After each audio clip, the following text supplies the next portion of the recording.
اعوذ باللہ من الشیطان الرجیم بسم اللہ الرحمن الرحیم ایاک نعبد و ایاک نستعین۔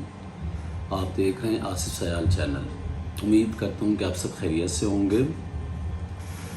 میں آج سیلاب سے جو تباہ کاریاں ہوئی ہیں پاکستان میں، اس حوالے سے آپ لوگوں سے امداد کی اپیل کروں گا، اور اس سے پہلے میں کچھ آپ کو جو تباہیاں ہوئی ہیں سیلاب سے اس بارے میں تھوڑے سے کلپس دکھاؤں گا آپ کو، تو ملاحظہ کیجئے چند کلپس۔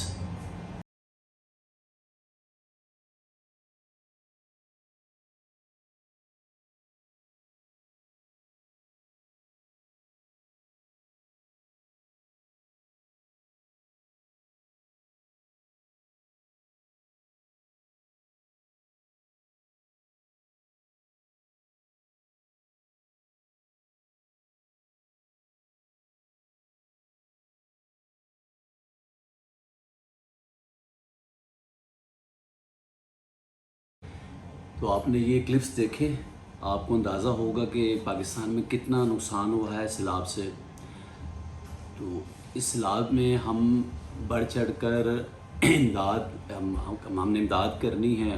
مخیر حضرات سے اپیل پہلے بھی میں کر چکا ہوں، اگین پھر اپیل کر رہا ہوں، کیونکہ پاکستان میں جو سیلاب سے پرابلمز ہوئی ہیں وہ 2010 سے بہت زیادہ ہیں۔ تو اس وجہ سے ابھی بھی امداد جو ہو رہی ہیں وہ ان تک پہنچ بھی رہی ہیں، گورنمنٹ لیول پر ہے، فلاحی ادارے بھی پہنچا رہے ہیں، اور کافی ڈونیشنز آ رہی ہیں۔ عالمی جو ادارے ہیں وہ بھی پاکستان کی امداد کر رہے ہیں، لیکن ابھی بھی ناکافی امداد ہے۔ ان تک امداد ابھی پہنچنا ہے، کیونکہ سب کچھ ان کا ختم ہو چکا ہے۔ ان کے گھر، ان کا جو بھی جمع پونجی تھی وہ سب ختم ہو چکی ہے۔ تو اس حوالے سے کچھ نہ کچھ ان کو ہم پہنچائیں، اس طرح کہ ان تک پہنچے اور ان کے لیے چیزیں آسانی سے آسان ہو جائیں۔ وہ چیزیں ہم لوگ پہلے بھی کہہ چکا ہوں، اگین ان کو ہم نے بہت زیادہ وہاں پر پرابلمز ہیں، آپ کو اس کا اندازہ نہیں ہے، لیکن آپ نے ان سے پوچھے جو وہاں پر جا چکے وہاں وزٹ کیا ہے جنہوں نے، آپ ان سے معلومات لے سکتے ہیں کہ کتنا نقصانات ہوئے ہیں۔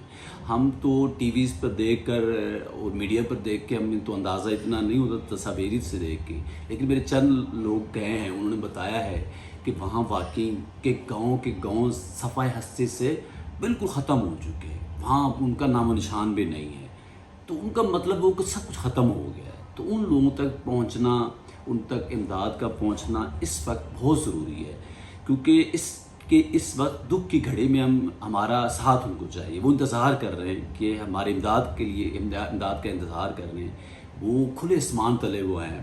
تو ان کی امداد ہم نے کرنا ہے، جیسے بھی پہنچنا ہے وہ تو ہمارا ہے۔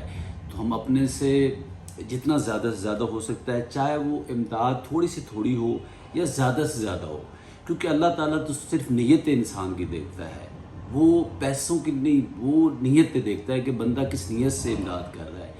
ہمیں وہ نیت دیکھنی ہے، ہم تھوڑے تھوڑے سے پیسے بھی جمع کریں گے تو بہت زیادہ ہو جائیں گے۔ تو ماشاءاللہ سے ہمارے پاکستانی آبادی 22-23 کروڑ آبادی ہے۔ اگر ہم تھوڑے تھوڑے پیسے بھی ملائیں تو میرا خیال ہے کہ ہم بہت زیادہ پیسہ اکٹھا کر سکتے ہیں اور ان تک پہنچ کر ان کی امداد کر سکتے ہیں۔ تو اسی طریقے سے ہمارا یہ مل جل کر ان تک پہنچ کر امداد کرنا یہ بہت ضروری ہے اس وقت۔ اس چیز کی ضرورت ہے ان کو۔ تو اور کوشش کیجئے جتنا جلدی ہو سکے اتنا بڑھ چڑھ کر ان کی امداد کریں۔ اسپیشلی میں مخیر حضرات سے مخاطب ہوں کہ وہ بڑھ چڑھ کر ان کی امداد کریں، اور ہمارے پاکستانی جو اوورسیز پاکستانی ہیں وہ بھی بڑھ چڑھ کر ہیلپ کر رہے ہیں۔ ان سے میری خاص طور پر ریکویسٹ ہے کہ وہ بھی پاکستان میں اپنی ڈونیشنز عطیہ کریں، تاکہ وہ ڈونیشنز جلدی سے جلدی پہنچی جائے اور ان کے لیے آسانیاں پیدا ہوں، تاکہ وہ جلدی سے جلدی جو بھی ہو چکی ہیں پرابلم وہ حل کی طرف جائیں، کیونکہ بہت اب دن ہو چکے ہیں، اب تقریباً کوئی 8-10 دن تو ہو چکے ہیں ان کی پرابلمز ہیں، آلموسٹ ان کے اب اتنے زیادہ دن ہو چکے ہیں کہ وہاں اموات بھی بڑھتی جا رہی ہیں، ان کے مویشی جو ہیں وہ ختم ہو چکے ہیں، ان کی جو فصلیں ہیں وہ تباہ ہو چکی ہیں پوری۔ تو ان کو کچھ نہ کچھ اس طرح کی ریلیف ہو جائے، ان کی زندگی کچھ آسانی ہو جائے۔ تو میں آپ لوگوں سے اگینسٹ دوبارہ ریکویسٹ کرتا ہوں کہ جتنی میکسیمم امداد ہو سکے آپ ان کے لیے کریں، تاکہ اللہ تعالیٰ کے ہاں یہ ہماری امداد قبول ہو کہ ہم ایک دوسرے کے لیے ہیلپ کر سکیں۔ تو اللہ تعالیٰ ہمیں توفیق دے، ان کو ہم دعاؤں میں بھی یاد رکھیں اور زیادہ سے زیادہ امداد کریں۔ اجازت چاہتا ہوں جی، اللہ حافظ۔